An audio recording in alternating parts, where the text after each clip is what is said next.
This podcast is offered by the San Francisco Zen Center on the web at www.sfzc.org. Our public programs are made possible by donations from people like you.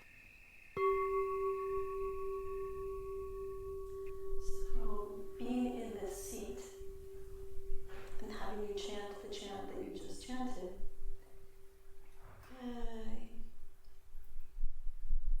you kind of feel like, what am I going to say? But then I think of all of the teachings I love that have supported and fed my practice. And so it's a joy to be able to share some of those things with you, and that makes it so much easier and welcome an opportunity.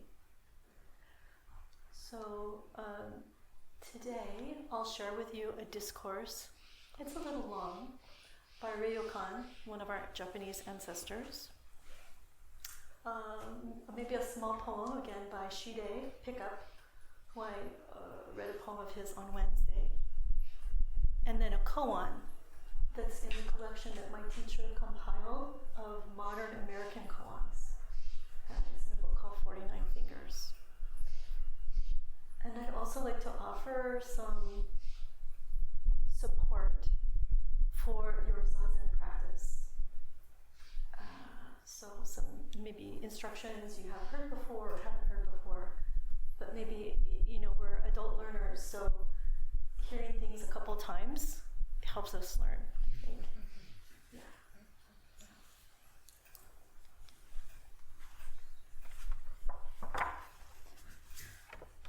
It's always important for me to express my gratitude that I can be here, given all the myriad causes and conditions of the world and my life. To be invited to be a leader of a Sangha here is always a blessing for me and for my Sangha members. So I want to express that first. And maybe it's assumed, but I want to express my gratitude to the abbot, to the staff who work so hard, to the residents and students, to my Sangha members who made this long journey, 3,000 plus miles to be here for this week, to other Sangha members and So Village Sangha members who come this week. I've enjoyed meeting some of you. And for just the curious, maybe people who practice in other Sanghas or are just a little Zen curious and are in the room today. So thank you for offering that time.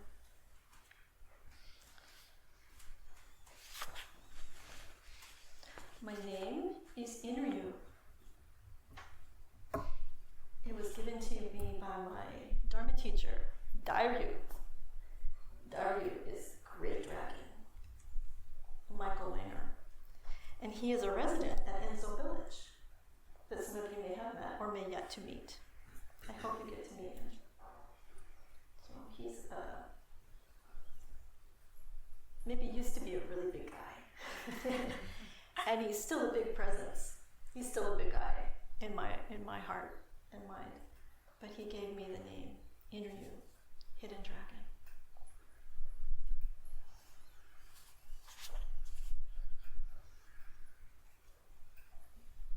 So coming here to Tassajara, we drop into following a schedule, being with other people sometimes we know or don't know.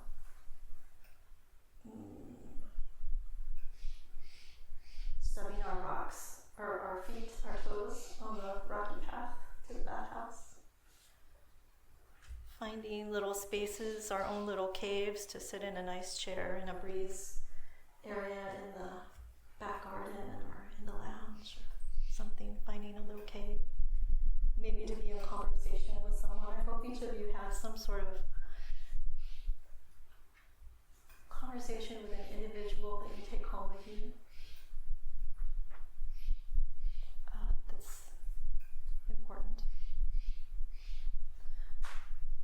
So here's Shide Pickup, our ancestor who lived in the Tiantan Mountains, best friends with Cold Mountain, Han Shan. And he talks about that experience in this poem. We slip into the Tiantai Mount caves and visit people unseen. Me and my friend Cold Mountain eat magic mushrooms under the pines. You can't do that here. Okay. We talk about the past and the present and sigh at the world gone mad. Everyone going to hell and going for a long, long time. That was 1,100 years ago. Feels like today, perhaps, sometimes, our reflection. So what can give us sustenance to face the state of affairs we wish was not the case? Perhaps is the truth, the history, the cases of those people who for not just hundreds of years, but for centuries, have been passing on and following this path. And so Ryokan has a bit of a discourse about that in this collection that's translated by Kaz Tanahashi. Ryokan was a practitioner, came to Zen, eventually was given some high office, kind of running a place maybe like Tassajara, did that for a bit, left, went on to try to find in his wandering, a place where he could settle, and he had some different places over time. He was known for heading to the local village to ask for food, and he was known at that time from his renown, as being a poet that people really saw. And people would come to him and say, "Ryokan, write me a poem." And sometimes he would, but sometimes instead he'd turn away and the kids would tug at his sleeve and say, "Come play." And he'd go play. And so I picture him out in a dusty courtyard like Tassajara's work circle, picking up a stick and some rock to play stickball with the kids. And he'd do that for, the lore is, for most of the time. And then at the end of that, he'd be tired, and his robes would be dusty, and his food bowl would have nothing in it. But he was very happy.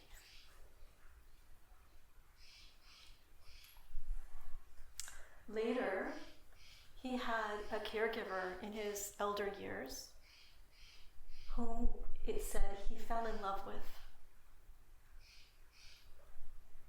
And I was reflecting, wouldn't that be lovely for me and for all of you, that in our final years, we really loved our caregiver?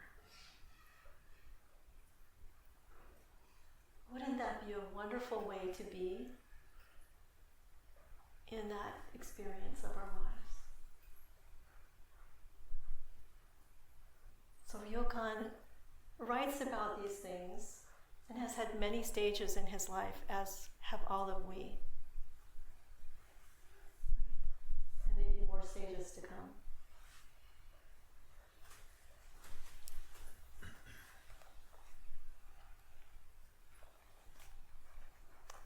Customs become diluted year after year. Both the noble and the common decline. The human mind grows fragile with time. The ancestral way becomes fainter day by day. Teachers can't see the past, the name of the school. Students enable their teachers' narrow-mindedness. They are glued to each other, unwilling to change. If the purpose of the Dharma were to establish schools, sages would have done so long ago. Now that people have declared their schools, whom on earth should I join? Everyone, shut your mouth and listen. A discourse should have a beginning. Let me begin with the one on Vulture Peak. The Buddha is the Deva of Devas. Who can criticize him? 500 years after the Buddha passed away, people gathered 2 or 3 volumes of his teaching. Bodhisattva Nagarjuna came to the world and wrote a treatise explaining emptiness. He said he was simply called to do so. Who was right and who was wrong? The Zen Monastery was first founded after the Buddha Dharma moved eastward. Our master, Bodhidharma, our first ancestor in China, came from afar. It was then that all teachings found their source. Zen flourished in the Great Tongue. Never had it been so magnificent, guiding the assembly and correcting the crowd, and each teacher was a lion in the Dharma. Although sudden and gradual teachings emerged, there were not yet southern and northern schools. In the later Song dynasty of Song, the white jewel began to be marred, and the 5 schools exposed their spearheads. The 8 schools competed with one another. Their influences spread far and wide, unable to stop. Then came our Eihei Dogen, our first Japanese ancestor, a true pioneer in the ancestral domain.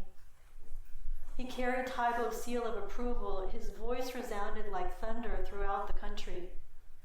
Vigorous was his work of spreading Dharma, so vigorous that it overshadowed other dragons and elephants. So dragons and elephants are often other lofty practitioners. Even hermits did not miss being illuminated. He also guided those living in remote islands. He eliminated what should be eliminated, offered what should be offered. Since the master left this land of Shinto deities, how many years have passed? Thorn bushes grow around high halls. Fragrant flowers wither in the weeds. Vulgar songs fill the days. Who will expound the luminous teaching? I, a humble one, have encountered this era when a great house is about to crumble. A stick cannot keep it from falling. Unable to sleep on a clear night, I toss in bed, chanting this poem. Day by day, day by day, day by day, quietly in the company of children I live. In my sleeves, tiny embroidered balls, 2 or 3, useless, intoxicated in this peaceful spring.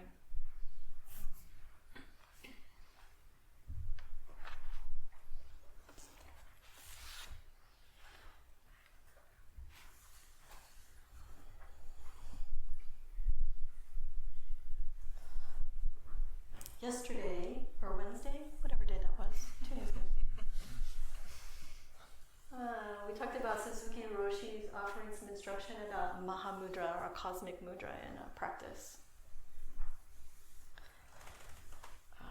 And I thought it might be useful, maybe a reminder, maybe new instruction to offer a couple other clues to how one might approach Zazen to have a better experience of wall gazing, of seeing the mirror of the self.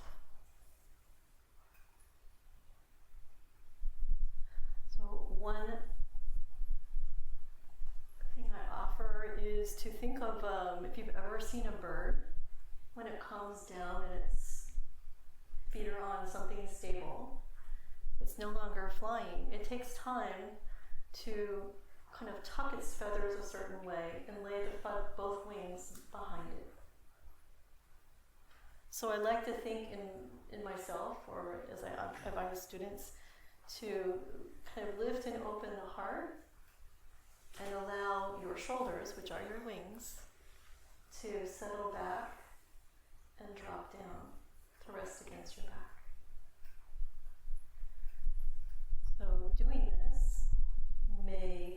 strength in your back and your shoulders to give you more good use of your shoulders, which are among the worst joints, or at least more tender joints of the body over time.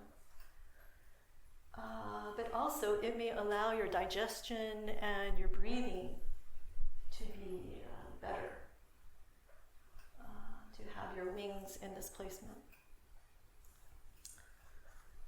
Another instruction I like is to think of the trees as we see these beautiful California tall straight trees reaching up. Zazen requires the rootedness of the tree and also the reaching, the lifting. So it's sometimes helpful to change your Zazen base to get back in touch with the roots. Even for those of you who sit in a chair, I would wonder if once in a while you try not leaning into the back of the chair, but instead have your bottom in the front third or half with adequate cushion, so your feet are flat and your body is holding up your body from your hips to your head rather than the chair back. So that might create, again, conditions for more open breathing, a better digestion, more flow of the fluid through your spinal column. So things aren't blocked or hampered. Just, to try it. And then if it doesn't work for you, go back to leaning back. Maybe go back to leaning forward the next period. Or those of you that sit at Enso Village, I know you sit 30 minutes in the morning, so maybe Monday try a little forward, and then try it the next day a little back. And notice, do your own asana experiment. See what works best for you.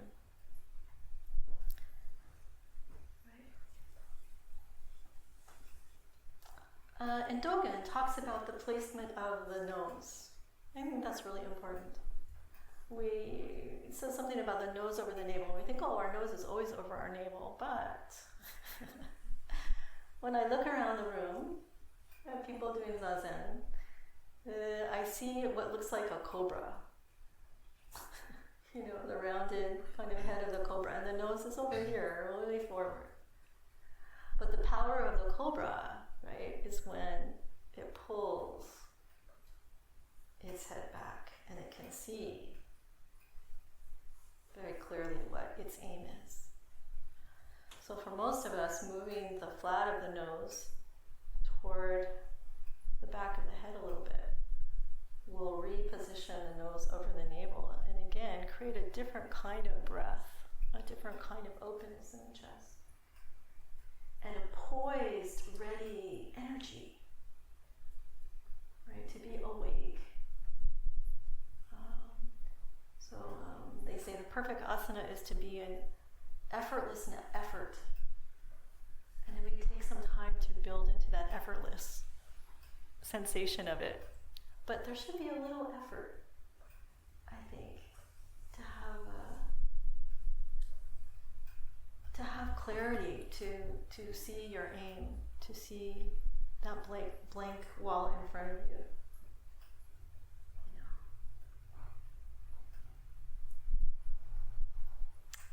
Ryokan, I think, talks about the mirror of practice a little bit in this little poem. I don't tell the murky world to turn pure. I purify myself and check my reflection in the water of the valley brook. I'll offer that again. I don't tell the murky world to turn pure. I purify myself and check my reflection in the water of the valley brook. So remember earlier, or in the discourse, he talked kind of about the ebbs and flows over the course of time of practice. And Shide talked about in his time feeling that things were going to hell for a very long time. But we can, as individuals,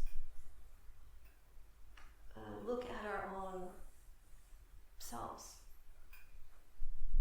And that's what this practice is a strength to help us with. If the wall is sometimes a mirror, is the practice sometimes to dust it off and to see who I am today, to feel my body as it really is today. Sometimes the practice is to make some effort to not just dust it off, but to wipe it off. And there's some old cases that talk about the dispute between is there even a mirror to clean off? But I think we have to go through some stages before perhaps the mirror disappears, isn't really there. So I invite you in your final period today of Zazen to maybe check your wings, get in touch with your tree essence, get that sap flowing up and down. Check in with your, cobra essence. And see what the mirror of that experience of setting yourself up in that way, what it shows you, what it illuminates for you, what it magnifies for you. That will change, but today it's good to see it. This is a good place to see it, a safe place to see it in these walls in this temple.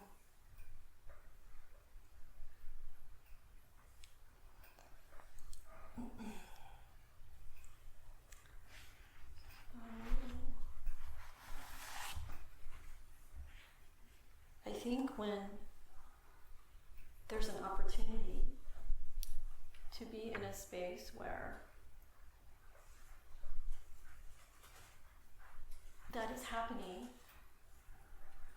it helps our aim to be more true.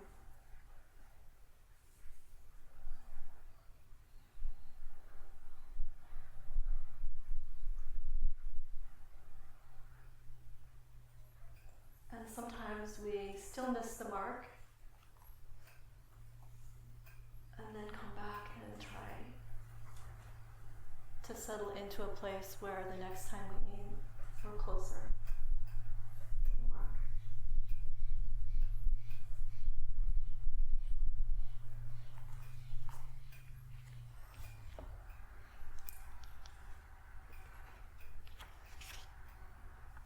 So this is from 49 Fingers,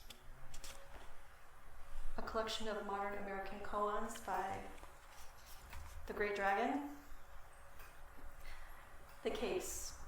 Are all of you familiar with cases? Usually in a koan, there's a case. There's the original observation of some interaction between practitioners or some statement by a great teacher.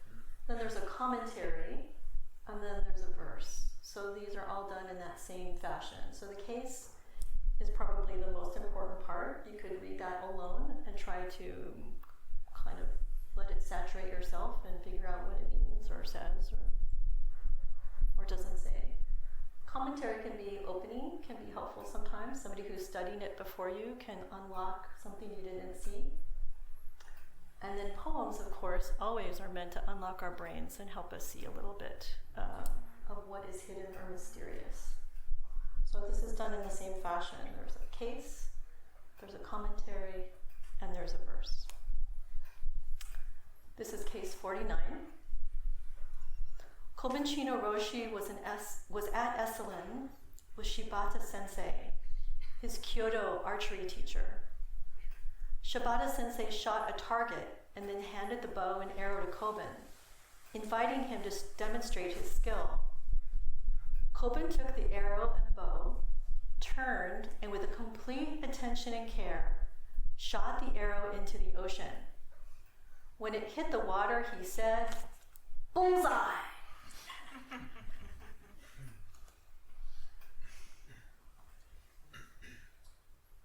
The unaimed arrow never misses. Here's the commentary. Sorry, that was my little commentary, but I stole it from somebody. Here's the commentary of Darius. What is the point of your practice?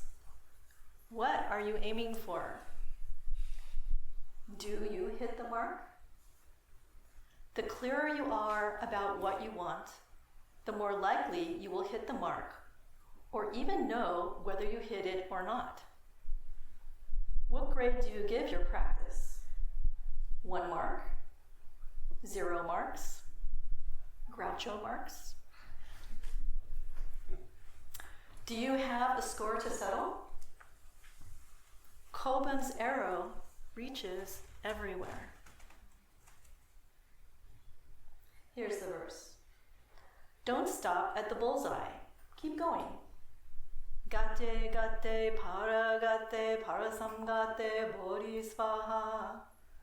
Gone, gone, gone, beyond. Gone beyond going. Wow. Splash.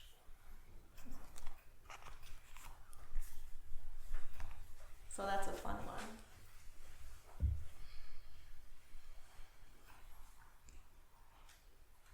So as I said on Wednesday, this is our way. This is what it takes. 2 hands to ask the bell to sound,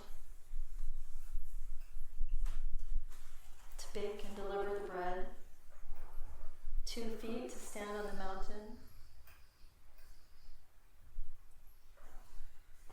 the space for tender eggs to rest without breaking.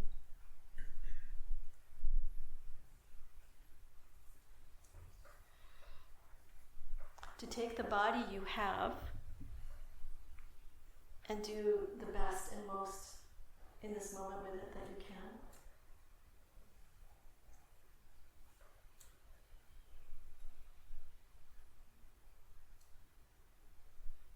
To greet the wall like a friend, helping you to see who and what you are and where you are and what to aim for.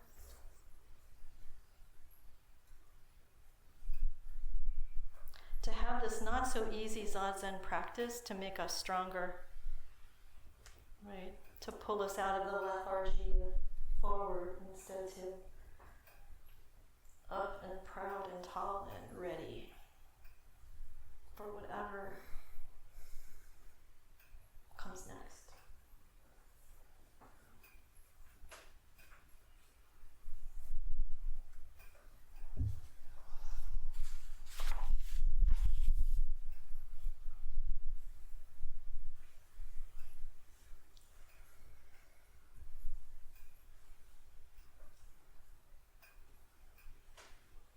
Would you join me in this gatha?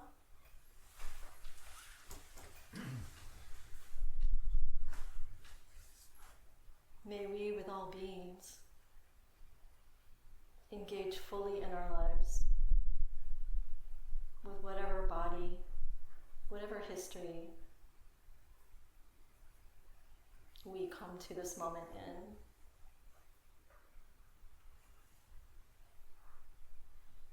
May we come to be at peace with the reflection